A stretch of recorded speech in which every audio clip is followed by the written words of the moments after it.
တစ်ချက်ပမာရှင်သက်ရှုမောပြောမဆုံးအောင်လာပြီ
လို့လွမ်းမိနေတဲ့အမေ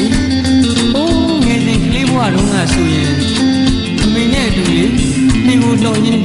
နေရဲဆင်းတာတွေတောင်းဖို့တတိယမိတဲ့အမေရဲ့ဒါကြောင့်လေတားရဲ့ရည်ရွယ်ချက်တွေပြည့်တဲ့တနေ့ကျရင်အမေနဲ့အမေပါကလေးစီကိုဒါအရောက်ပြန်ခဲ့မယ်အမေဒါအရောက်ပြန်လာခဲ့ပါမယ်